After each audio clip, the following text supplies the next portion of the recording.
Negara Konoha tengah diguncang oleh kasus korupsi terbesar dalam sejarahnya. Dengan kerugian negara mencapai angka astronomis, 271 triliun. Kasus ini telah menarik perhatian publik dan media internasional, terutama ketika terungkap bahwa sang koruptor hanya terancam hukuman maksimal 20 tahun penjara dan denda sebesar 1 miliar. Perbandingan dengan negara-negara lain menunjukkan perbedaan yang signifikan dalam penanganan kasus korupsi. Di beberapa negara, kerugian sebesar itu bisa mengakibatkan hukuman lebih berat, termasuk hukuman seumur hidup atau bahkan hukuman mati, sebagai upaya pencegahan dan penegasan hukum yang keras terhadap korupsi.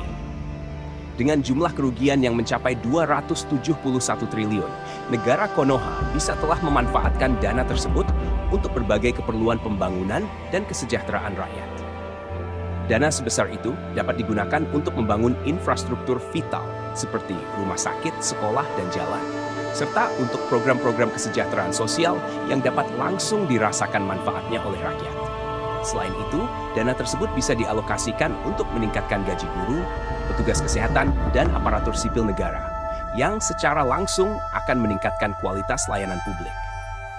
Kritik pedas layak ditujukan kepada koruptor yang telah mengkhianati amanah dan merugikan negara, serta rakyatnya dalam skala yang begitu besar. Perbuatan mereka bukan hanya tindakan pencurian uang negara, tetapi juga pencurian terhadap masa depan generasi penerus dan pengkhianatan terhadap kepercayaan publik. Ketidakadilan yang terjadi, di mana rakyat kecil terus menderita akibat ketidakcukupan fasilitas dan layanan dasar, sementara seorang koruptor dengan mudahnya menguras kekayaan negara, adalah cerminan dari sistem hukum yang lemah dan perlu diperbaiki. Negara Konoha dan negara manapun yang menghadapi kasus serupa perlu merefleksikan dan mereformasi sistem hukum dan penegakan hukumnya, agar hukuman tidak hanya bersifat pencegahan, tetapi juga memberikan keadilan yang sebenar-benarnya bagi rakyatnya. Hanya dengan tindakan tegas dan reformasi sistematis, korupsi dapat diberantas, dan kepercayaan publik terhadap integritas dan keadilan dalam pemerintahan dapat dipulihkan. Di tengah-tengah kelamnya bayang-bayang korupsi yang merajalela di negara Konoha, suara-suara dari sudut-sudut paling miskin negara ini mulai bergema, penuh dengan amarah, kekecewaan, dan rasa tidak percaya. Suara mereka, meski sering diabaikan, kini mendesak untuk didengar, membawa pesan yang tak bisa lagi diabaikan. Kami yang berada di garis paling depan kesulitan hidup, setiap hari berjuang mati-matian untuk sekedar makan, sementara mereka di atas sana berpesta dengan uang yang seharusnya untuk pembangunan negara, untuk pendidikan anak-anak kami, untuk kesehatan kami. Apa mereka tidak punya hati? Apa mereka tidak melihat penderitaan kami? Kata seorang ibu dari pinggiran kota Konoha, air matanya menetes, mencerminkan rasa kecewa yang mendalam. Seorang pemuda, suaranya bergetar karena emosi, menambahkan, mereka duduk di kursi empuk, sementara kami di sini berjuang di jalanan berlubang. Mereka tutup mata, tutup telinga, sibuk dengan urusan mengumpulkan kekayaan semata. Di mana keadilan? Apakah ini yang mereka sebut sebagai pemerintahan yang adil dan bijaksana? Dari sudut lain, seorang kakek tua berkata dengan nada penuh amarah, "Dulu kami berharap, memilih mereka dengan harapan akan perubahan. Namun kini, harapan itu hancur berkeping-keping. Kami miskin bukan karena kami malas, tapi karena kesempatan dan hak kami direnggut oleh mereka yang rakus."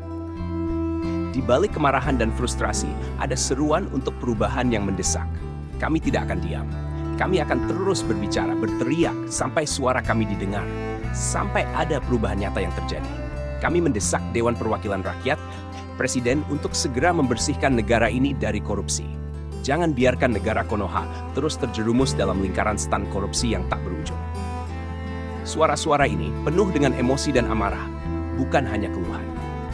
Mereka adalah seruan untuk bangkit, untuk memperjuangkan keadilan dan transparansi, agar tidak ada lagi air mata yang harus jatuh karena keserakahan segelintir orang. Ini adalah momentum bagi negara Konoha untuk membersihkan diri, untuk memulai lembaran baru yang lebih bersih, adil, dan sejahtera bagi seluruh rakyatnya. Surat terbuka kepada siapapun yang masih mempunyai hati. Dengarkanlah suara dari kami, rakyat kecil yang hidup berjuang di tengah kerasnya kehidupan, karena ulah tangan-tangan serakah yang merajalela tanpa belas kasihan. Kepada Anda yang masih memiliki nurani, kami menyerukan, bukalah mata hati Anda untuk melihat penderitaan yang kami alami.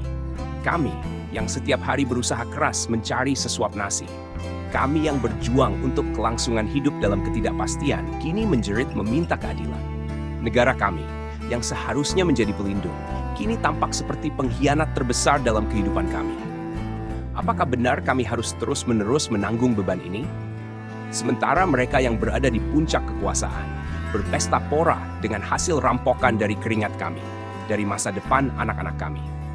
Kami tidak memiliki kekuatan untuk membalas semua kejahatan yang telah kalian lakukan terhadap kami, terhadap negara ini. Kami hanya bisa menitipkan segala kekecewaan dan kemarahan kami kepada Yang Maha Kuasa. Berharap suatu saat nanti, keadilan sejati akan terungkap. Kami percaya, hukuman akhirat itu ada. Kami percaya, setiap perbuatan di dunia ini akan mendapat balasannya. Mungkin bukan sekarang, tapi kami yakin suatu saat nanti, setiap air mata yang jatuh, setiap jerit kesakitan yang tak terdengar, akan mendapat pembalasannya. Kepada Anda yang masih memiliki hati, jangan biarkan negara ini terus merana. Jangan biarkan generasi mendatang mengutuk kita karena keheningan dan ketidakberanian kita menghadapi kejahatan. Masih ada waktu untuk berubah, untuk memperbaiki, untuk kembali pada kebenaran dan keadilan. Dengarkanlah keluh kesah kami, bukan sebagai ratapan tanpa makna, tapi sebagai panggilan untuk bersama-sama memulihkan negara ini. Biarkan hati nurani menjadi panduan, karena hanya dengan hati yang masih bisa merasa, kita dapat mulai perubahan. Dengan segala hormat, rakyat kecil yang memohon keadilan.